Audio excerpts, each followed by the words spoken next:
അലൈക്കും വറഹ്മത്തുള്ളാഹി വബറകാതുഹു. ഇന്നൽ ഹംദലില്ലാഹ് ഹംദൻ കസീറൻ ത്വയ്യിബൻ മുബാറകൻ ഫീഹി. അല്ലാഹുമ്മ സ്വല്ലി അലാ മുഹമ്മദിൻ വഅലാ ആലി മുഹമ്മദ് കമാ സ്വല്ലൈത അലാ ഇബ്രാഹീമ വഅലാ ആലി ഇബ്രാഹീം.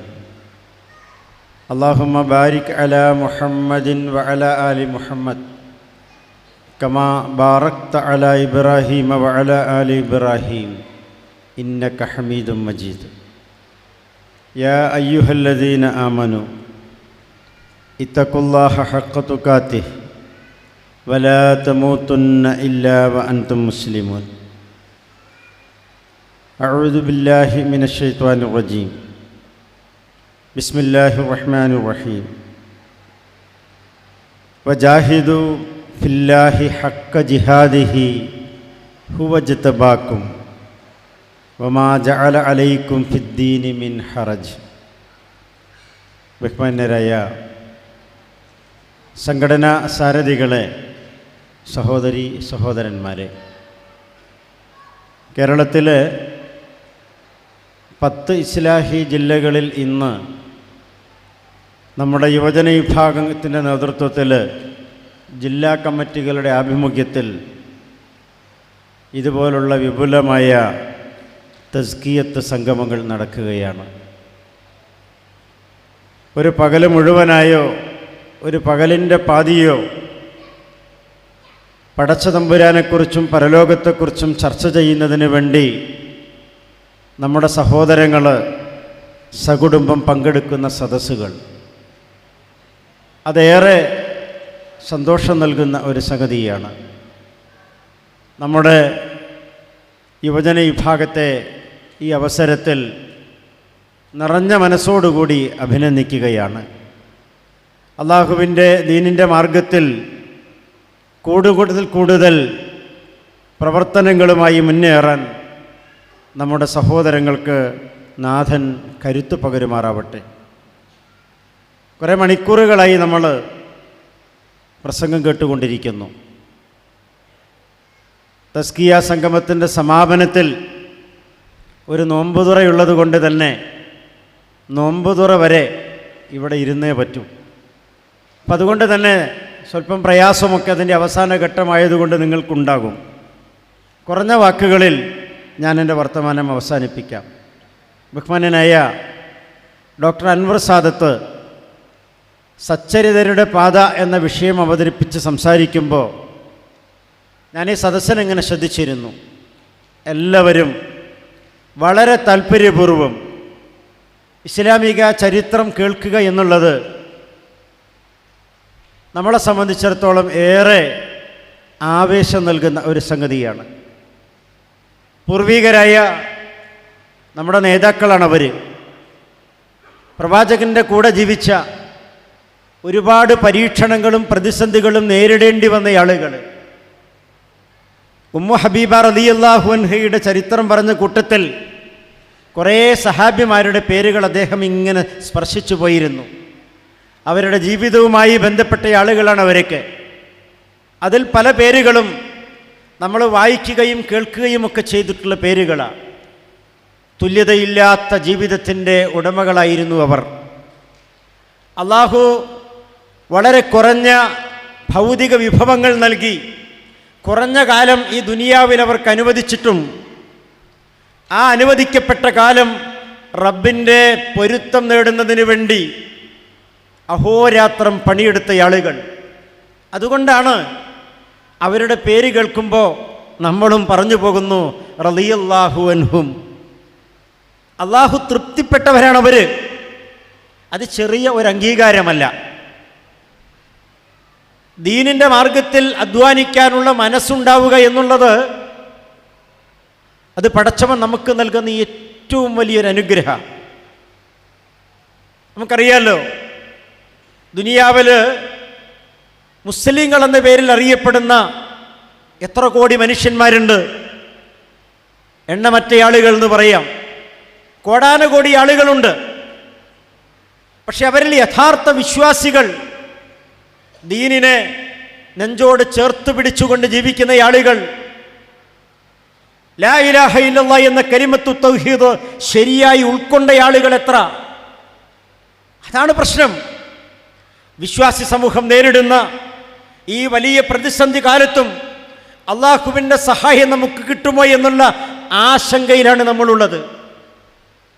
സൂചിപ്പിച്ചല്ലോ, പശ്ചിമേഷ്യ മുസ്ലിം രാജ്യങ്ങളുടെ നാട്. അവിടെയാണ് പുകഞ്ഞുകൊണ്ടിരിക്കുന്നത്, നിരപരാധികൾ കൊല്ലപ്പെട്ടുകൊണ്ടിരിക്കുന്നത്. ശത്രുക്കൾ ലോകത്തോളം വിശാലമായി വിന്യസിച്ചിരിക്കുന്നു അവരുടെ മുഴുവൻ സന്നാഹങ്ങളും. അതിൽ നിന്ന് രക്ഷപ്പെടുക അള്ളാഹുവിൻ്റെ സഹായം കൊണ്ട് മാത്രമേ സാധിക്കൂ. അതുകൊണ്ടാണ് നമ്മുടെ ബഹുമാന്യരായ പണ്ഡിതന്മാർ യുദ്ധം അവസാനിച്ചു കിട്ടുന്നതിന് വേണ്ടി ആത്മാർത്ഥമായി നമ്മൾ പ്രാർത്ഥിക്കണമെന്ന് ആഹ്വാനം ചെയ്തത്. ഞാനിത് സൂചിപ്പിച്ചത് അള്ളാഹുവിൻ്റെ സഹായം കിട്ടുന്ന ഒരു ജനവിഭാഗമായി വിശ്വാസി സമൂഹം മാറേണ്ടതുണ്ട്. അതത്ര വലിയ എണ്ണം ആളുകൾ, അതൊന്നും ഒരു പ്രശ്നമല്ല. നമുക്ക് ഇസ്ലാമിൻ്റെ ചരിത്രമറിയാം. ചരിത്രത്തിൽ നിന്നാണ് നമ്മൾ പാഠം ഉൾക്കൊള്ളേണ്ടത്. ചരിത്രം എന്ന് പറയുന്നത് ഒരു സൈഡ് മിററാണ്, പുറകോട്ട് കാണാനുള്ള ഒരു കണ്ണാടിയാണത്. ആ ചരിത്രത്തിൽ നമ്മൾ പാഠം ഉൾക്കൊണ്ടുകൊണ്ടായിരിക്കണം നമ്മുടെ വർത്തമാനകാല സാഹചര്യങ്ങൾ ഉപയോഗപ്പെടുത്തി നാം പ്രതിനിധാനം ചെയ്യുന്ന ആദർശത്തിൽ ജീവിക്കുകയും അത് പ്രചരിപ്പിക്കുകയും അതിനുവേണ്ടി പണിയെടുക്കുകയും ചെയ്യേണ്ടത്. ഇസ്ലാമിക ചരിത്രത്തിൽ ഒരുപാട് വ്യക്തികളെയും ഒരുപാട് സ്ഥാപനങ്ങളെയൊക്കെ നമുക്കറിയാം. അത്തരത്തിൽ ഏറ്റവും പഴക്കമുള്ളൊരു സ്ഥാപനമാണ് മക്കയിൽ വിശുദ്ധ കഅബാലയത്തിന് തൊട്ടടുത്തുണ്ടായിരുന്ന ഒരു വീട്, അർക്കമിൻ്റെ വീട് എന്നാണ് അറിയപ്പെട്ടിരുന്നത്. നേരെ പറഞ്ഞാൽ ഇസ്ലാമിൻ്റെ ആദ്യത്തെ ഓഫീസ് അതായിരുന്നു. ആ വീട്ടിൽ ഒരുപാട് വിശ്വാസികൾ ഒത്തുകൂടിയിരുന്നു. 40ഓളം സഹാബികൾ ഇസ്ലാം മതം സ്വീകരിച്ചത് ആ ഭവനത്തിൽ വെച്ച. ഖുറൈശികളായ ഇസ്ലാമിൻ്റെ ശത്രുക്കളുടെ എല്ലാ എതിർപ്പുകളെയും അവഗണിച്ചുകൊണ്ടാണ് വിശ്വാസികൾക്ക് വേണ്ടി ആ ഭവനം അർക്കം നൽകിയത്. അവർ ഈമാനിൻ്റെ എങ്ങനെയാണ് വിവരിക്കാനറിയില്ല, അത്രയേറെ നെഞ്ചേറ്റിയ സഹോദരങ്ങളായിരുന്നു. ഏത് പ്രതിസന്ധികളെയും വിശ്വാസത്തിൻ്റെ കരുത്തുകൊണ്ട് മറികടക്കാൻ അവർ പ്രാപ്തരായിരുന്നു. ഞാനും നിങ്ങളും ജീവിക്കുന്ന വർത്തമാനകാല ലോകത്തും സാഹചര്യങ്ങളിലും നമുക്കും നേടാനുള്ളത് അതാണ്. വിശ്വാസികളായി ജീവിക്കാൻ നാം ആദ്യം ദൃഢപ്രതിജ്ഞ ചെയ്യണം. ജീവിതത്തിൽ ഇതൊരു തസ്കിയത്ത് സംഗമമാണ്. പലതിനോടും നോ എന്ന് പറയാനും അരുതെന്ന് പറയാനുമുള്ള ആർജവം നമുക്കുണ്ടാവണം. നന്മകളെ പ്രോത്സാഹിപ്പിക്കാനും തിന്മകളെ തടയാനും അതെൻ്റെ വിശ്വാസപരമായ ബാധ്യതയായി നമ്മൾ തിരിച്ചറിയണം. അങ്ങനെ നമുക്ക് നന്മകളിലേക്ക് ആളുകളെ നയിക്കുന്ന ഒരു സമൂഹത്തെ സൃഷ്ടിക്കാനാവൂ. ഒരു പരിധിവരെ പറഞ്ഞാൽ ഇസ്ലാം കാര്യങ്ങളിൽ ആറാമതൊന്നുണ്ടായിരുന്നെങ്കിൽ അത് നന്മ കൽപ്പിക്കലും തിന്മ വിരോധിക്കലുമാകുമായിരുന്നുവെന്ന് പണ്ഡിതലോകം വിലയിരുത്തിയിട്ടുണ്ട്. അതുതന്നെയാണ് മുസ്ലിങ്ങൾ എന്ന നിലയിൽ എന്നെയും നിങ്ങളെയും ഒക്കെ വ്യതിരിക്തരാക്കേണ്ടത്. ഉത്തമ സമൂഹമായി നമ്മൾ എണ്ണുന്നതിന് കാരണം അതുമാണ്. കുന്തും ഖൈറ ഉമ്മ എന്ന് പറഞ്ഞത് ആ ഒരു ക്വാളിറ്റി നമ്മളിൽ ഉണ്ടാകുമ്പോഴാണ്, നന്മ കൽപ്പിക്കുകയും തിന്മ വിരോധിക്കുകയും. പക്ഷേ ആ ഉത്തരവാദിത്വം നിർവഹിക്കുന്നിടത്തു നിന്നൊക്കെ നമ്മൾ പലപ്പോഴും മാറി നിൽക്കുകയാണ്. അതുകൊണ്ടാണ് സമൂഹം ഇങ്ങനെ പുഴുക്കുത്തേറ്റം നമുക്കറിയാമല്ലോ. ഈ അടുത്ത ദിവസം കൗമാരക്കാർ പഠിക്കുന്നൊരു കലാലയത്തിൽ ഒരു കുടുംബത്തിലെ 2 കുട്ടികൾ, 2 വയസ്സ് വ്യത്യാസമുള്ള 2 കുട്ടികൾ ഒരു ഡ്രഗ് കേസുമായി ബന്ധപ്പെട്ട് പിടിക്കപ്പെട്ടു. ചെറിയ പ്രായമാണ്, 20 വയസ്സിൽ താഴെ പ്രായമുള്ള 2 മക്കൾ. അവരുടെ രക്ഷിതാവിനെ വിളിച്ചു വരുത്തി പോലീസുകാർ അദ്ദേഹത്തോട് കാര്യങ്ങൾ ചോദിച്ചറിയുകയാണ്. ഒരു 20 വയസ്സ് താഴെയുള്ള കുട്ടികളുടെ പിതാവെന്ന് പറയുമ്പോൾ അദ്ദേഹത്തിൻ്റെ പ്രായം യൗവനം വിട്ടുമാറിയിട്ടില്ല. 50 വയസ്സിൽ താഴെ ആരോഗ്യമുള്ള ഒരു ചെറുപ്പക്കാരൻ, ന്യൂജൻ രക്ഷിതാക്കളുടെ പ്രതിനിധി.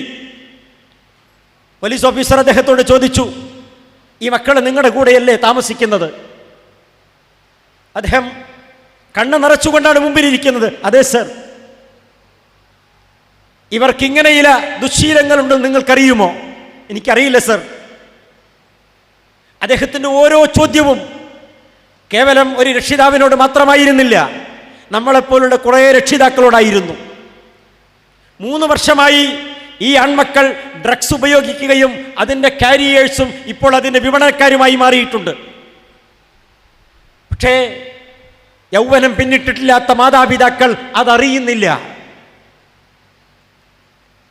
പുതിയ കാലത്തും ലോകത്തും എങ്ങനെയാണ് എൻ്റെയും നിങ്ങളുടെയും ഒക്കെ കുടുംബങ്ങൾ സംവിധാനിക്കേണ്ടത്? കുടുംബം സ്വർഗ കവാടം. ഞാൻ രാവിലെ പങ്കെടുത്ത ഒരു തസ്കിയ ക്യാമ്പിൻ്റെ ക്യാപ്ഷൻ തന്നെ സംഘടന നടത്തുന്ന ആ ക്യാമ്പയിനിൻ്റെ ക്യാപ്ഷനാ. ഒരുപാട് മാറ്റങ്ങൾ നമ്മുടെയൊക്കെ വീടകങ്ങളിൽ വരുത്തേണ്ടതുണ്ട്. അതിന് തെരഞ്ഞെടുക്കപ്പെട്ട ആളുകളാ ഞാനും നിങ്ങളും. ഞാൻ നിങ്ങളുടെ മുമ്പിൽ ഓതി വെച്ചൊരു ചെറിയ ഖുർആനിക ശകലം എല്ലാവർക്കും അതറിയാം, മനഃപ്പാഠമാണ്. വജാഹിദൂ ഫില്ലാഹി ഹഖ്ക ജിഹാദിഹി. അല്ലാഹുവിൻ്റെ മാർഗത്തിൽ സമരം ചെയ്യേണ്ട മുറപ്രകാരം നിങ്ങൾ സമരം ചെയ്യുക. അല്ലാഹുവിൻ്റെ മാർഗത്തിൽ പണിയെടുക്കേണ്ട മുറപ്രകാരം നിങ്ങൾ പണിയെടുക്കുക. അല്ലാഹുവിൻ്റെ മാർഗത്തിൽ നിങ്ങൾ നിർവഹിക്കേണ്ട ഉത്തരവാദിത്വം നിർവഹിക്കേണ്ട മുറപ്രകാരം നിങ്ങൾ നിർവഹിക്കുക. ഹുവജ്തബാക്കും, അവൻ നിങ്ങളെ ഉത്കൃഷ്ടരായി തെരഞ്ഞെടുത്തിരിക്കുന്നു. എന്നെയും നിങ്ങളെയും അല്ലാഹുവിൻ്റെ ദീൻ അത് പ്രബോധനം ചെയ്യുന്നതിനും ആ ദീനനുസരിച്ചിട്ടുള്ളൊരു സമൂഹത്തെ ഇവിടെ നിലനിർത്തുന്നതിനാവശ്യമായ പ്രവർത്തനങ്ങൾക്ക് നേതൃത്വം നൽകാനും എന്നെയും നിങ്ങളെയും അല്ലാഹു തെരഞ്ഞെടുത്തിരിക്കുന്നു. അത് ചെറിയ ഒരു അംഗീകാരമല്ല. ഈ അംഗീകാരം ഭംഗിയായി നമുക്ക് ഉപയോഗപ്പെടുത്താനാവണം. എങ്ങനെ? അവൻ നൽകിയ എല്ലാ അനുഗ്രഹങ്ങളും അവൻ്റെ മാർഗത്തിൽ വിനിയോഗിക്കണം. യൗവനം പിന്നിട്ട ആളുകൾ അവർ യുവാക്കളായിരുന്ന കാലത്ത് നിർവഹിച്ചിരുന്നത് പോലെ അവർക്കൊന്നും സാധ്യമല്ല. ഞാനെന്ന് സൂചിപ്പിക്കുകയുണ്ടായ ഒരു പ്രസംഗത്തിൽ പ്രായമേറെ ചെന്ന നമ്മുടെ ഒരു പണ്ഡിതൻ അദ്ദേഹം പറഞ്ഞു, ഫോൺ ചെയ്ത് പറയുക, എന്നെ പലരും ഇപ്പോൾ ഫോണിൽ പോലും ബന്ധപ്പെടുന്നില്ല. എന്നെ നിങ്ങൾ ഒഴിവാക്കിയോ? അല്ല സർ, ഒഴിവാക്കിയത് കൊണ്ടല്ല. നിങ്ങളുടെ രോഗവും ബുദ്ധിമുട്ടും പരിഗണിച്ചുകൊണ്ട് പ്രയാസപ്പെടുത്തണ്ട എന്ന് വിചാരിച്ചായിരിക്കും പലരും നിങ്ങളെ പലതിനും വിളിക്കാത്തതും നിങ്ങളെ കൂട്ടിക്കൊണ്ടുപോകാത്തതും. വേദന തോന്നുന്നു. ശബ്ദമിടറിയിരുന്നു അദ്ദേഹത്തിൻ്റെ. ആഫിയത്തുള്ള കാലത്ത് ഓടി നടന്നിരുന്ന ആളുകൾ വിശ്രമാവസ്ഥ വരുമ്പോൾ അവർക്ക് വേദന തോന്നുകയാണ്. പക്ഷേ ആരോഗ്യമുള്ള സമയത്തും അത് ഉപയോഗപ്പെടുത്താത്ത കുറേ ആളുകൾ നമുക്കിടയിലില്ലേ? അതുകൊണ്ട് ഓർമ്മപ്പെടുത്തുകയാണ്, നന്മകൾ ചെയ്യാൻ കൂടുതൽ താല്പര്യം കാണിക്കുകയും അതിനുവേണ്ടി സമയം കണ്ടെത്തുകയും പണം ചെലവഴിക്കുകയൊക്കെ ചെയ്യുന്നതിൽ കുറച്ചെങ്കിലും നമ്മൾ ശ്രദ്ധ പുലർത്തുന്ന ഒരു കാലമാണ് നോമ്പുകാലം, റമളാനിൻ്റെ രാപ്പകലുകൾ. അതുകൊണ്ട് പ്രത്യേകം ഉണർത്തുകയാണ്, അല്ലാഹു ഉത്കൃഷ്ടരായി തെരഞ്ഞെടുക്കപ്പെട്ടവരാണ് ഞാനും നിങ്ങളും. നമ്മൾ നമ്മുടെ ഉത്തരവാദിത്വം നിർവഹിച്ചില്ലെങ്കിൽ എന്ത് സംഭവിക്കും?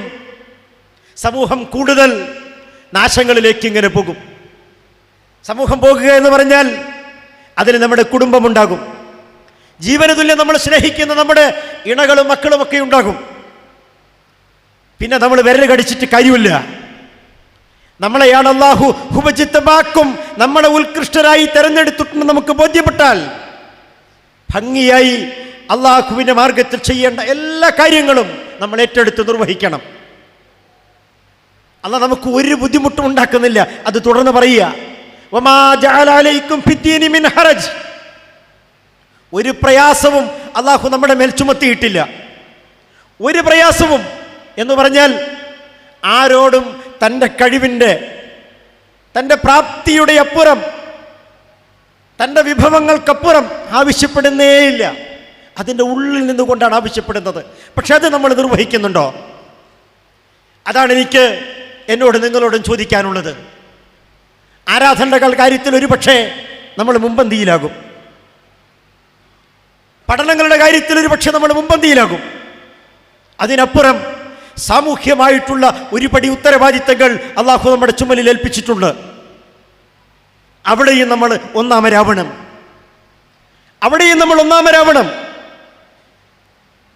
ജീവിതത്തിൻ്റെ ഏതേത് സാഹചര്യങ്ങളിലും അള്ളാഹുവിൻ്റെ പൊരുത്തം ആഗ്രഹിച്ചുകൊണ്ട് അത് ലഭിക്കുന്നതിനാവശ്യമായ പ്രവർത്തനങ്ങൾ നമ്മളുടെ പരിധിയിലും പരിമിതിയിലും കൊണ്ട് നിർവഹിക്കാൻ നമുക്കാവണം.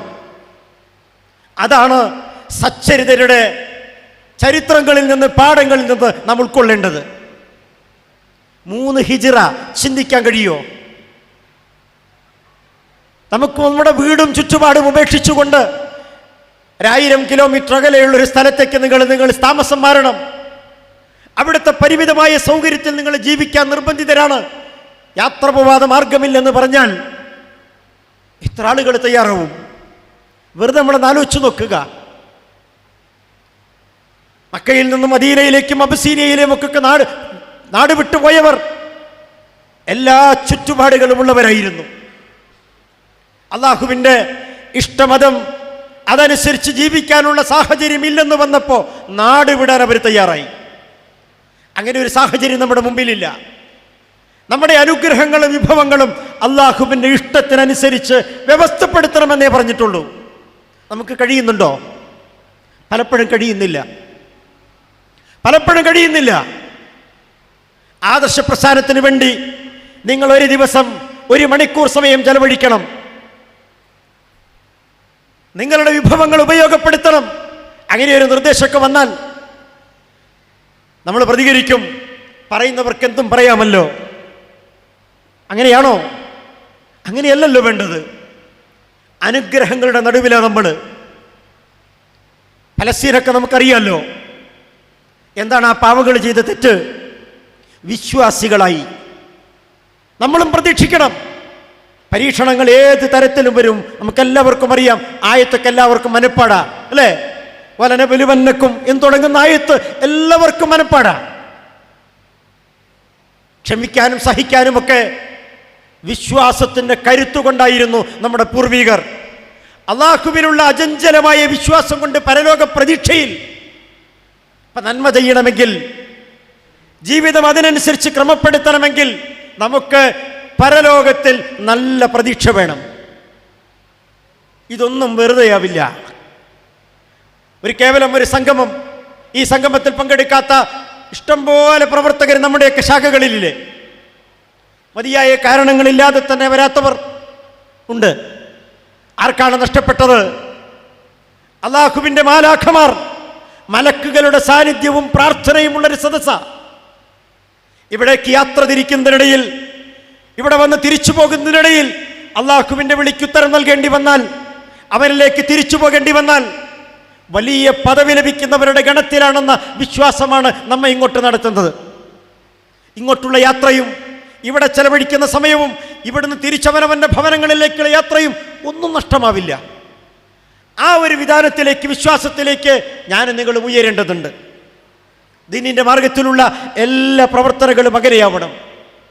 അപ്പോഴാണ് അള്ളാഹുവിനെക്കുറിച്ചും പരലോകത്തെക്കുറിച്ചുമുള്ള ഓർമ്മ, നമ്മുടെ മനസ്സിനെ സംസ്കരിക്കാൻ പര്യാപ്തമായ ഒരു ചിന്ത ഉടനീളം നിലനിൽക്കുക. ഒരാളെ നന്നാവാൻ എന്താ മാർഗം? ഒരു കുറുക്കു വഴിയില്ല. എത്ര കൃത്യമായ നിയമങ്ങൾ നമ്മുടെ നാട്ടിലുണ്ട്. പക്ഷേ ആ നിയമങ്ങളൊക്കെ ലംഘിക്കപ്പെടുന്നില്ലേ? ഞാൻ നിങ്ങളുമൊക്കെ ഒരുപാട് തെറ്റുകളും ഭൗതിക താല്പര്യങ്ങളുടെ കാര്യങ്ങളും നമ്മുടെ മുമ്പിൽ വരുമ്പോഴും അത് വേണ്ടത് വെക്കുന്നത് എന്തുകൊണ്ടാണ്? ഇവിടുത്തെ ഭരണകൂടത്തെ പേടിച്ചിട്ടൊന്നുമല്ല. പല കാര്യങ്ങളിലും നമ്മൾ അരുതായ്മ, അല്ലേ, മാറി നിൽക്കുന്നത് നാളെയെ പ്രതീക്ഷിച്ചിട്ടാണ്. അള്ളാഹു കാണും. പടച്ചവൻ ചോദിക്കും. എനിക്ക് അനുവദനീയമല്ലാത്തൊരു കാര്യം അതെന്താവട്ടെ, ഞാൻ വേണ്ടെന്ന് വെക്കുന്നത് ദുനിയാവിലെ ആരെയെങ്കിലും പേടിച്ചിട്ടല്ല, അള്ളാഹുവിനെ പേടിച്ചിട്ടാണെങ്കിൽ അതിൻ്റെ രേഖയിലുണ്ട്. ആ രീതിയിൽ പരലോകം പ്രതീക്ഷിച്ച് ജീവിക്കുന്ന സമൂഹ സൃഷ്ടിക്ക് ഇവിടെ പണിയെടുക്കേണ്ടവർ നമ്മളാണ്. എങ്ങനെ പണിയെടുക്കണം? നന്നായി പണിയെടുക്കണം. ഇതേ സ്ഥലത്ത് ഏതാനും ആഴ്ചകൾക്ക് മുമ്പ് നമ്മളൊരു കുടുംബ സംഗമം നടത്തിയിരുന്നു. ഞാനതിൽ പങ്കെടുത്തതാ. ഒരുപക്ഷെ ആ പ്രോഗ്രാമിൽ പങ്കെടുത്ത ധാരാളം ആളുകൾ ഈ സദസ്സിലുണ്ടാകും. നന്നായി പണിയെടുക്കേണ്ടവരാണ് നമ്മൾ, എന്തെങ്കിലും ചെയ്യേണ്ടവരല്ല. നമസ്കരിക്കുമ്പോൾ കൃത്യമായി. അടുത്തൊരു ദിവസം ഒരു പള്ളിയുടെ ഭാരവാഹി അവിടെ ഒരു ക്ലാസ്സിന് വേണ്ടി ചെന്നപ്പോൾ പറഞ്ഞു, തറാവിഹി നമസ്കാരമൊക്കെ തന്നെ ഒരുപാട് ആളുകൾ വരുന്നുണ്ട് പക്ഷേ സങ്കടം തോന്നുന്നു. മൗലവി 2-3 തവണ മൈക്കിലൂടെ സ്വപ്പ് ശരിയാക്കണം, ചേർന്ന് നിൽക്കണം, മുണ്ട് കയറ്റി കൊടുക്കണം, മൊബൈൽ സൈലൻ്റ് ആക്കണം, പല നിർദ്ദേശങ്ങളും മാറി മാറി കൊടുക്കുന്നു. പലരും അത് ലാഘവത്തോടു കൂടി കാണുന്നു. ചിലരൊക്കെ ചേർന്ന് നിൽക്കാൻ ആവശ്യപ്പെടുമ്പോൾ അഹങ്കാരത്തിൻ്റെ നൃത്തം, കാലിങ്ങനെ വിരിച്ച് കൂടുതൽ സ്ഥലം എനിക്ക് ആവശ്യമുള്ളതുപോലെ എനിക്ക് തോന്നുന്നു. ഇനി കുറേ ഖുത്ബകൾ നമസ്കാരത്തെക്കുറിച്ച് പള്ളിയിൽ നടത്തേണ്ടതുണ്ടോ എന്ന് എനിക്ക് തോന്നിപ്പോകുന്നു. ഒരു മഹല്ല് ഭാരവാഹിയുടെ വാക്കുകളാണ്. നമുക്ക് ബോധ്യം വരണ്ടേ ആരുടെ മുമ്പിലാണ് നിൽക്കുന്നത്. പരലോകം പ്രതീക്ഷിച്ച് നമ്മൾ ചെയ്യുന്ന എന്ത് വർക്കാണെങ്കിലും, എന്ത് അമലാണെങ്കിലും, ആരാധനയാവട്ടെ, മറ്റു സൽക്കർമ്മങ്ങളാവട്ടെ, അള്ളാഹുവിൻ്റെ പൊരുത്തം അത് പൂർണ്ണമായ അർത്ഥത്തിൽ നേടാൻ നമസ്കാരം എന്താ എല്ലാവർക്കും അറിയാം. ഒരുപാട് ക്ലാസ്സുകൾ കേട്ടതാ. പടച്ച തമ്പുരാനുമായിട്ടുള്ള ആശയവിനിമയ, റബ്ബുമായിട്ടുള്ള നമ്മുടെ സ്വകാര്യ സംഭാഷണമാണ്. അവിടെ തൊട്ട് നമ്മൾ നന്നാക്കി തുടങ്ങുക. ആദർശ പ്രബോധന പ്രവർത്തനങ്ങൾ വിശ്വാസികളുടെ പ്രഥമവും പ്രധാനവുമായ ബാധ്യതയാണ്. ഏറ്റവും നന്നായി അല്ലദീ ഖലഖൽ മൗത വൽ ഹയാത ലിയബ്ലുവക്കും അയ്യുക്കും അഹ്സനു അമല. അങ്ങനെയാണ് ആയത്ത്. നമുക്കത് മനപ്പാടാ. എങ്ങനെയെങ്കിലും ചെയ്യുന്നവരല്ല, ഏറ്റവും നന്നായി പ്രവർത്തിക്കുന്നവരാര്? അതാണ് അള്ളാഹു നോക്കുക. നന്നായി നമസ്കരിക്കുന്നവരാര്? നോമ്പ് പടച്ച തമ്പുരാൻ നിർദ്ദേശിച്ച സ്വകാര്യമായ ഒരു ആരാധന എന്ന നിലയിൽ അതേറ്റവും ഭംഗിയായി അനുഷ്ഠിക്കുന്നതാര്? എല്ലാവരും നോമ്പുകാരാ. പ്രഭാതം മുതൽ പ്രദോഷം വരെ അന്നപാനീയങ്ങളും സ്ത്രീ സംസർഗവും ഒക്കെ ഒഴിവാക്കുന്നു. പക്ഷെ പ്രതിഫലത്തിൽ ഒരുപാട് വ്യത്യാസം ഉണ്ടാകുമല്ലോ. അതെന്താ? ഏറ്റവും നന്നായി അങ്ങനെയായിരിക്കണം നമ്മുടെ ഓരോ കർമ്മങ്ങളും. ആദർശ പ്രബോധന പ്രവർത്തനവും സംഘടനാ പ്രവർത്തനങ്ങളും അങ്ങനെയായിരിക്കണമെന്നാണ് എനിക്ക് എന്നോട് നിങ്ങളോട് ഉണർത്താനുള്ളത്. ഏറ്റവും നന്നായി. അപ്പം നമ്മളൊരു പ്രോഗ്രാം നിശ്ചയിച്ചാൽ അത് നിശ്ചിത സമയത്ത് നമുക്ക് ആരംഭിക്കാനാവും. ഒരു കാര്യം നമ്മൾ പ്രഖ്യാപിച്ചാൽ അതെന്തോ ആവട്ടെ, അത് സമയബന്ധിതമായി നമുക്ക് പൂർത്തിയാക്കാനാവും. അതെവിടെ നിന്ന് തുടങ്ങണം? നമ്മൾ ഇന്ന് തുടങ്ങണം. മാറാനുള്ള സമയമാണ്, മാറ്റങ്ങൾ കൊണ്ടുവരുന്ന സമയമാണ് നമ്മൾ നോമ്പുകാലം. നമ്മുടെ വീടകങ്ങൾ മാറിയിട്ടുണ്ട്. ഒരു കുട്ടിയോട് ചോദിച്ചു, വീട്ടിൽ സന്ദർശനത്തിൽ നിന്ന് ഉസ്താദ് ചോദിച്ചു, മോനെ വീട്ടിലേറ്റവും സമാധാനമുള്ള കാലം ഏതാ? ഇപ്പോൾ കുട്ടി പറഞ്ഞു, നോമ്പുകാല. അതെന്താ? എല്ലാവർക്കും വീട്ടിൽ നോമ്പാണോ? അല്ല, എനിക്കും താത്താക്കൊന്നും നോമ്പില്ല. പിന്നെയോ? ആരും തമ്മിൽ ഒരു ബഹളം ഉണ്ടാകലില്ല. എന്തെങ്കിലും കുസൃതി കാണിച്ചാലും ഉമ്മയും ബാപ്പയും ഒന്നും ചീത്ത പറയാറില്ല. കുട്ടിയുടെ മറുപടിയാ. ശരിയാ. ഞാൻ നിങ്ങളുമൊക്കെ നമ്മുടെ വർത്തമാനവും പ്രവർത്തനവുമൊക്കെ പരമാവധി സൂക്ഷിച്ചും സമചിത്തത്തോടെയും മര്യാദയോടുമൊക്കെ ആക്കുന്നൊരു കാലം. എല്ലാ കാര്യങ്ങളും നമുക്ക് ആ നിഷ്ഠയുണ്ട്. ഒരാൾ ചോദിച്ചു വന്നാൽ പോലും നമ്മുടെ സമീപനം അങ്ങനെയാ. ഞാൻ ഒരു യാത്രയ്ക്ക് വേണ്ടി ബസ് കാത്തു നിൽക്കുമ്പോൾ ടൗണിൽ ഒരു കട ഇങ്ങനെ തുറക്കുന്നേ ഉള്ളൂ, രാവിലെ ഒരു 9 മണിക്ക്. സാധാരണ നിലയിൽ രാവിലെ കട തുറക്കുന്ന സമയത്ത് ആരെങ്കിലും ഭിക്ഷയാചിച്ച കടയിലേക്ക് ചെന്ന കടക്കാരൻ രൂക്ഷമായ പ്രതികരണം നടത്തുക. ചിലപ്പോൾ ആട്ടി ഓടിക്കും, അല്ലെങ്കിൽ ചീത്ത പറയും. ഒരു കസ്റ്റമർ വരുന്നത് പോലെയാവില്ല ഒരു യാചകൻ വരുന്നത്. ഇപ്പം ഞാനങ്ങനെ ബസ് വെയിറ്റ് ചെയ്ത് നിൽക്കുമ്പോൾ കട തുറക്കുന്നതും കടക്കാരൻ പൂട്ടൊക്കെ ഒരു ഭാഗത്തേക്ക് മാറ്റിവെച്ച് 1-2 മേശ മുമ്പിലേക്ക് നീക്കിയിട്ട് ഈ സമയത്താണ് ഒരാൾ കയറി ചെല്ലുന്നത്. ഞാനതന്നെ ശ്രദ്ധിച്ചു നിന്നു. ഉടനെ അയാളകത്ത് പോയി ഒരു 20 രൂപയുടെ നോട്ട് വന്ന് അയാളെ കൈ കൊടുത്തു. ബസ് വരാൻ കുറച്ചുകൂടെ സമയമുണ്ട്. എൻ്റെ ഒരു പരിചയക്കാരനാണ്, അബ്ബാസ് എന്നാണ് അയാളുടെ പേര്. ഞാൻ അടുത്തേക്ക് ചെന്ന് സലാം പറഞ്ഞുകൊണ്ട് ചോദിച്ചു, അബ്ബാസ്ക്ക് എന്തൊക്കെ വർത്താനം? രാവിലെ തന്നെ നല്ല കോളാണല്ലോ കിട്ടിയത്. അദ്ദേഹത്തിൻ്റെ പ്രതികരണ, നോമ്പല്ലേ മാഷേ, നോമ്പല്ലേ മാഷേ. നോമ്പല്ലായിരുന്നുവെങ്കിൽ ഞാൻ അവനെ പറപ്പിച്ചിട്ടുണ്ടാകുമെന്നാണ് ഞാൻ സൂചിപ്പിച്ചത്. എല്ലാവരുടെയും ജീവിതത്തിൽ വലിയ മാറ്റങ്ങൾ ഞാൻ നിങ്ങളുമൊക്കെ അത് അടുത്ത നോമ്പ് കാലം വരേക്കും നിലനിർത്താൻ അപ്പോൾ ജീവിതത്തിൻ്റെ എല്ലാ തലങ്ങളിലും ഏറ്റവും നന്നായി നാളെ പ്രതിഫലം കിട്ടുന്ന പ്രവർത്തനങ്ങൾ ഏറ്റെടുക്കാൻ നമുക്കാവണം. അതേ എനിക്ക് നിങ്ങളോട് ഉപദേശിക്കാനുള്ളൂ, എന്നോട് പറയാനുള്ളൂ. അതിനുവേണ്ടി അള്ളാഹു തിരഞ്ഞെടുത്തിട്ടുള്ളത് നമ്മളെയാണ്. അതിൽ ദഅവത്തുണ്ട്, ജീവകാരുണ്യ പ്രവർത്തനങ്ങളുണ്ട്, വിദ്യാഭ്യാസ പ്രവർത്തനങ്ങളുണ്ട്, കുടുംബ ബന്ധങ്ങൾ നന്നാക്കുന്നതിന് വേണ്ടിയുള്ള പ്രോഗ്രാമുകളുണ്ട്. എല്ലാം നമ്മളത് ഏറ്റെടുക്കണം. എന്നിട്ട് എവിടെ നിന്ന് തുടങ്ങണം? എൻ്റെയും നിങ്ങളുടെയും വീട്ടിൽ നിന്ന് തുടങ്ങണം. അതിന് ഞാൻ അടിവരയിടുന്നു. എൻ്റെയും നിങ്ങളുടെയും വീട്ടിൽ നിന്ന് തുടങ്ങണം. ഞാനും നിങ്ങളും നാളെ പരലോകത്ത് സ്വർഗത്തിലേക്ക് നമ്മളെ കൊണ്ടുപോകുമെങ്കിൽ, സ്വർഗാവകാശികളാവുമെങ്കിൽ നമ്മൾ ഒറ്റയ്ക്കാവാൻ പാടില്ല. നമ്മുടെ കൂടെ ആരുണ്ടാവണം? നമ്മുടെ പ്രിയപ്പെട്ട ഉമ്മയും ബാപ്പയും ഉണ്ടാവണം. നമ്മുടെ ജീവന തുല്യം സ്നേഹിക്കുന്ന നമ്മുടെ ഇണകളുണ്ടാവണം. നമ്മുടെ പൊന്നു മക്കളുണ്ടാവണം. അവരെ നമുക്ക് നഷ്ടപ്പെട്ടിട്ട് നാളെ പരലോകത്ത് ഒരു സ്വർഗീയ ജീവിതം അത് നമ്മൾ ആഗ്രഹിക്കാനേ പാടില്ല. അതുകൊണ്ട് നന്മയുടെ പ്രവർത്തനങ്ങൾ ആരംഭിക്കേണ്ടത് അവനവൻ്റെ വീടകങ്ങളിൽ നിന്ന്. പലപ്പോഴും പലരും അതിന് ശ്രമിക്കാറില്ല. എന്നോടൊരു സുഹൃത്ത് പറഞ്ഞത്, 40 വർഷമായി അവൾ എൻ്റെ കൂടെ ജീവിക്കുന്നു. 40 വർഷമായി അവൾ എൻ്റെ കൂടെ ജീവിക്കുന്നു. ഇന്ന് വരെ അവളുടെ തലയിലൊരു തട്ടം പിടിക്കാൻ എനിക്ക് സാധിച്ചിട്ടില്ല. എന്തുമാത്രം നിരാശ കലർന്ന വർത്തമാനമാണത്. ഇണയെയും മക്കളെയുമൊക്കെ ഇസ്ലാമിക സംസ്കാരം കൊണ്ട് പഠിപ്പിക്കുന്നതിനും അതിന് വഴി നടത്തുന്നതിനും ശ്രദ്ധ പുലർത്തേണ്ടത് രക്ഷിതാക്കളാണ്. അവിടെ കൂടെ അടിവരയിട്ട് പറയുന്നു, നമ്മൾ നന്നാവാതെ നമ്മുടെ മക്കൾ നന്നാവൂല. ഇസ്ലാമിക ചരിത്രത്തിൽ പലരുടെയും പേര് പറഞ്ഞപ്പോൾ പല മക്കളായ സഹാബിമാരുടെയും ചേർത്തെണ്ണി. നമ്മളെ കണ്ടാണ് നമ്മുടെ മക്കൾ വളരുക. അതുകൊണ്ട് ഇസ്ലാഹ് എൻ്റെയും നിങ്ങളുടെയും കുടുംബങ്ങളിൽ നിന്ന് തുടങ്ങണം. ആ കുടുംബമായിരിക്കണം നമ്മുടെ സ്വർഗത്തിൻ്റെ വാതിലായി മാറേണ്ടത്. അതിന് മുൻനിര പ്രവർത്തകരാവാൻ നമുക്ക് സാധിക്കണം. ഒട്ടും നമ്മൾ പുറകോട്ട് നിൽക്കരുത്. ഒന്നാമനാവാൻ ശ്രമിക്കണം. ധൃതിയോടുകൂടി മുന്നേറണം. ഇൻഫിറൂ ഖിഫാഫൻ വസിഖാലൻ വജാഹിദു ബിഅംവാലിക്കും വഅൻഫുസിക്കും എന്ന് വിശുദ്ധ ഖുർആനിൽ ആയത്തുണ്ട്. നിങ്ങളെ കഷ്ടപ്പാടുകളുടെയും പ്രയാസങ്ങളുടെയും നടുവിലാണെങ്കിലും, എല്ലാവിധ ജീവിത വിഭവങ്ങളുമുള്ള സമയത്താണെങ്കിലും, അള്ളാഹുവിൻ്റെ മാർഗത്തിൽ പണിയെടുക്കുന്നിടത്ത് നിങ്ങൾ ഉപേക്ഷ വരുത്താൻ പാടില്ല. ശരീരം കൊണ്ടും സമ്പത്ത് കൊണ്ടും എല്ലാ അനുഗ്രഹങ്ങളും അള്ളാഹുവിൻ്റെ മാർഗത്തിൽ വിനിയോഗിക്കാൻ നിങ്ങൾ മുന്നിൽ നിൽക്കണം.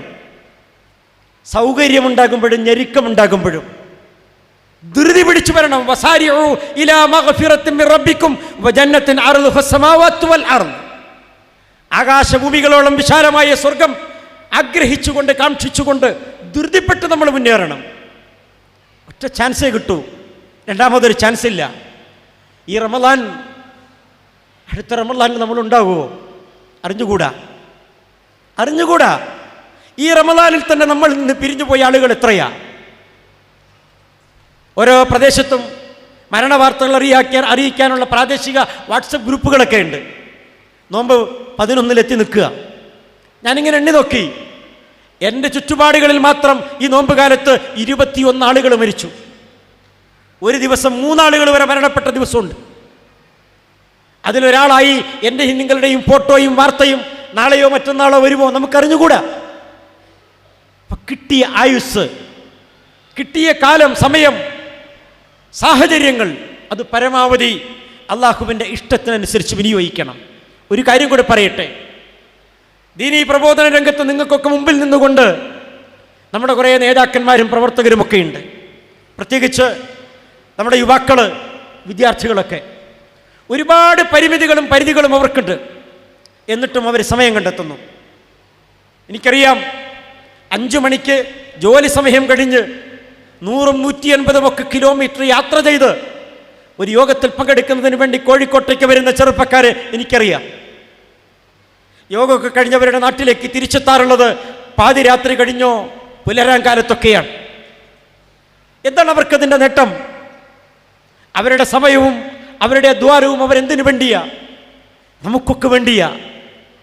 ഈ സമൂഹത്തിൻ്റെ നന്മയ്ക്ക് ആവശ്യമായ കാര്യങ്ങൾ ആലോചിക്കുന്നതിനും രൂപപ്പെടുത്തുന്നതിനും അത് നടപ്പിലാക്കുന്നതിനും ആവശ്യമായ പ്രവർത്തനങ്ങൾ അവർ സമയം ചെലവഴിക്കുന്നു, അവരുടെ ബുദ്ധി വിനിയോഗിക്കുന്നു. പലപ്പോഴും നമ്മോട് ആവശ്യപ്പെടാറുള്ളത് സാമ്പത്തികമായ പിന്തുണയാണ്. ഇപ്പം ഇവിടെ ഈ ഒരു ചെറു പുസ്തകമുണ്ടല്ലോ, ഞാൻ ഈ പുസ്തകം ഒരു കോപ്പി വാങ്ങിയത് നിങ്ങളുടെയൊക്കെ കയ്യിൽ കിട്ടി. അതിൻ്റെ അവസാനത്തിൽ 4 പ്രാർത്ഥനകൾ കൊടുത്തിട്ടുണ്ട്. ഈ 4 പ്രാർത്ഥനകൾ ഞാൻ നിങ്ങളും മനഃപ്പാഠമാക്കി എല്ലാ ദിവസവും നമസ്കാരാനന്തരം മറക്കാതെ ഉരുവിടേണ്ട പ്രാർത്ഥനകളാണെന്ന് എനിക്ക് തോന്നുന്നു. ആദ്യത്തെ പ്രാർത്ഥനകൾ നോക്കുക. അല്ലാഹുമ്മ ഇന്നി അഊദു ബിക മിനൽ അജ്സി വൽ കസലി വൽ ജുബ്നി വൽ ബുഹ്ലി വൽ ഹറമി വഅദാബിൽ ഖബ്ർ.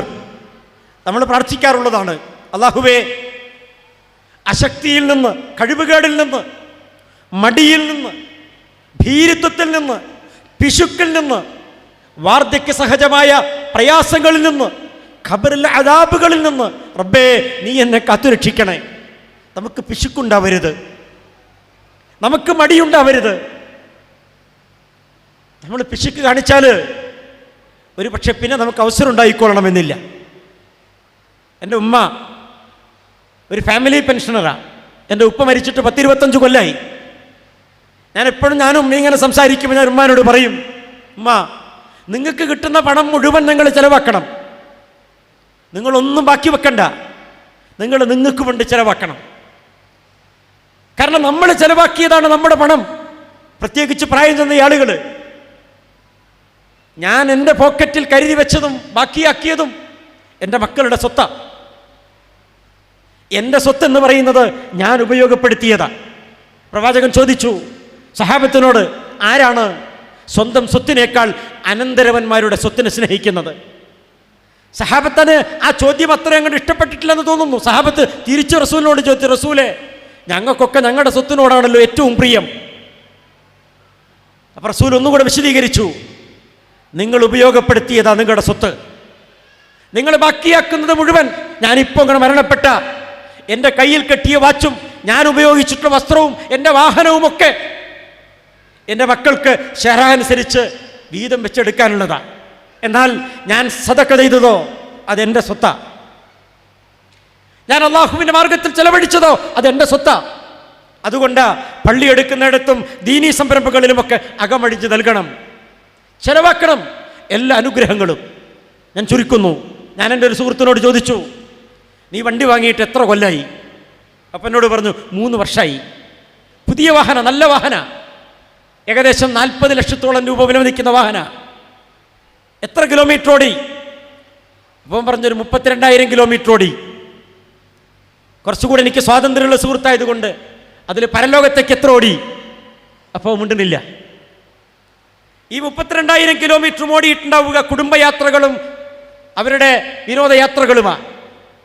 എനിക്ക് നിങ്ങൾക്കും വാഹനം ഉണ്ടെങ്കിൽ അള്ള ചോദിക്കൂലേ, നിന്റെ വാഹനം നാളെ പ്രതിഫലം കിട്ടുമെന്ന് തോന്നിയ കാര്യങ്ങൾക്ക് വേണ്ടി നീ എത്ര ഓടിച്ചു, അതിനുവേണ്ടി എത്ര എണ്ണ ഒഴിച്ചു? ഓരോ അനുഗ്രഹവും ചോദിക്കും. അതുകൊണ്ട് നമ്മുടെ കയ്യിലുള്ള സമ്പത്ത് അള്ളാഹുവിൻ്റെ മാർഗത്തിൽ ചെലവഴിക്കുന്നിടത്ത് നിങ്ങൾ പിശുക്ക് വരുത്തരുത്. നമ്മുടെ സഹോദരിമാരും സഹോദരന്മാരും ഈ ബക്കറ്റ് പിടിച്ചു നിൽക്കുന്നത് എനിക്കറിയാം, ഇത് മോശം കയ്യ. ഈ ചോദിക്കുന്ന കൈയുണ്ടല്ലോ മോശം കയ്യ. ഞാനൊരു മെസ്സേജ് അയച്ചപ്പോൾ നമ്മുടെ ഒരു ധർമ്മസ്ഥാപനത്തിന് വേണ്ടി, ഭിന്നശേഷിക്കാരുടെ ഒരു സ്ഥാപനത്തിന് വേണ്ടി ഒരു വലിയ സംഖ്യ ഇവിടെ കൊണ്ടുവന്ന് എൻ്റെ കയ്യിലേൽപ്പിച്ചൊരു സുഹൃത്തുണ്ട്. ഇവിടെ ധാരാളം ആളുകളുടെ ഇങ്ങനെ നമ്മൾ ചോദിക്കുന്നത് തരുന്ന ആളുകളുടെ പരലോക രക്ഷയ്ക്ക് വേണ്ടിയാണ്.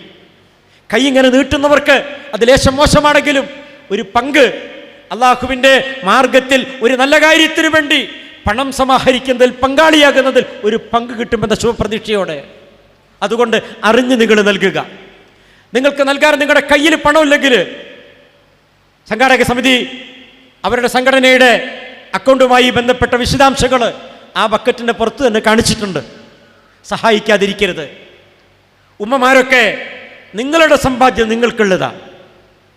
എൻ്റെ പ്രിയതമ ഒരു സർക്കാർ ഉദ്യോഗസ്ഥയാണ്.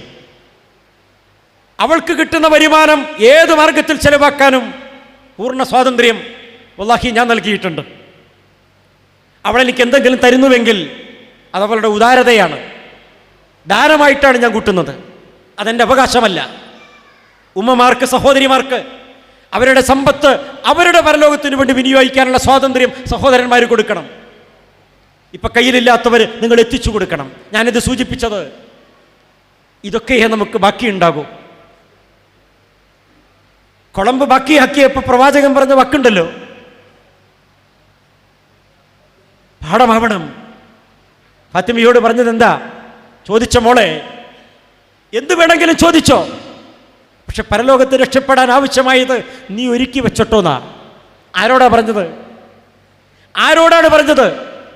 ഫാത്തിമ റളിയല്ലാഹു അൻഹ വീട്ടിലേക്ക് കയറി വരുമ്പോൾ എഴുന്നേറ്റ് നിന്നുകൊണ്ട് പ്രിയമകളെ സ്വീകരിച്ച് പ്രവാചകൻ തൻ്റെ വിരിപ്പിലിരുത്തുമായിരുന്നു എന്ന. അതിനേക്കാൾ പ്രവാചകൻ ആദരവും സ്നേഹവും കാണിക്കുന്നത് ആരോടാ? അങ്ങനെയുള്ള പ്രിയമകളോടാ പറഞ്ഞത്, നിന്റെ പരലോകത്തേക്ക് വേണ്ടി നീ ഒരുക്കി വെച്ചോട്ടോന്ന്. അത് ലോകാവസാനം വരെയുള്ള വിശ്വാസികളോട് പ്രവാചകന്റെ ആഹ്വാനമായി നമ്മൾ തിരിച്ചറിയണം. അല്ലാഹു സുബ്ഹാനഹു തആല നമുക്കവൻ നൽകിയിട്ടുള്ള മുഴുവൻ അനുഗ്രഹങ്ങളും നാളെ പരലോകത്ത് നമുക്ക് ഉപകരിക്കും വിധം അള്ളാഹുവിൻ്റെ ഇഷ്ടത്തിനനുസരിച്ച്, അത് നമ്മുടെ വീടാവട്ടെ, വാഹനമാവട്ടെ, മക്കളാവട്ടെ, മറ്റു സമ്പാദ്യങ്ങളാവട്ടെ, ഏതനുഗ്രഹമാണോ അതൊക്കെയും റബ്ബിൻ്റെ പൊരുത്തത്തിനനുസരിച്ച്, തൃപ്തിക്കനുസരിച്ച് ഉപയോഗപ്പെടുത്താനുള്ള മനസ്സും കഴിവും അല്ലാഹു സുബ്ഹാനഹു തആല പ്രദാനം ചെയ്യട്ടെ.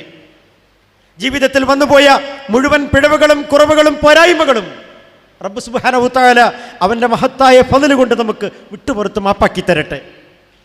നമ്മൾ ഈ സമ്മേളിച്ചതിൻ്റെ എത്രയോ ഇരട്ടി സന്തോഷത്തോടു കൂടി നമുക്ക് നമ്മുടെ മാതാപിതാക്കളുടെ കൂടെ, നമ്മുടെ ഇണകളുടെ കൂടെ, മക്കളുടെ കൂടെ, പേരമക്കളുടെ കൂടെ അള്ളാഹുവിൻ്റെ അനുഗ്രഹീത സ്വർഗത്തിൽ സകുടുംബം ഒരുമിച്ച് കൂടാനുള്ള മഹാഭാഗ്യം അള്ളാഹു സുബ്ഹാനഹു തആല പ്രദാനം ചെയ്യട്ടെ. നാളെ പ്രവാചകന്മാരുടെ കൂടെ സ്വർഗത്തിലെ ഏറ്റവും ഉയർന്ന പദവിയിൽ അള്ളാഹുവിൻ്റെ വിശിഷ്ടപാനീയമൊക്കെ രുചിച്ചു നോക്കാൻ ഭാഗ്യം കിട്ടുന്ന റമദാനിൻ്റെ മാസത്തിനും സമയത്തുമാണല്ലോ നമുക്ക് ഇത്തരം സ്വപ്നങ്ങളും ഇത്തരം ചിന്തകളുമൊക്കെ കൂടുതൽ നമ്മെ സ്വാധീനിക്കേണ്ടത്. അങ്ങനെ ഉയർന്ന ദറജയിൽ സമ്മേളിക്കാനുള്ള മഹാഭാഗ്യം റബ്ബ് പ്രദാനം ചെയ്യട്ടെ. അല്ലാഹുമ്മ റബ്ബന തഖബ്ബൽ മിന്നാ ഇന്നക അൻത സമീഉൽ അലീം വതുബ് അലൈനാ ഇന്നക അൻത തവ്വാബുർ റഹീം. റബ്ബന ആതിനാ ഫിദ് ദുനിയ ഹസന വഫിൽ ആഖിറതി ഹസനതൻ വഖിനാ അദാബൻ നാർ. വാഖിറു ദഅവാനാ അനിൽ ഹംദുലില്ലാഹി റബ്ബിൽ ആലമീൻ. അസ്സലാമു അലൈക്കും വറഹ്മത്തുള്ളാഹി വബറകാതുഹു.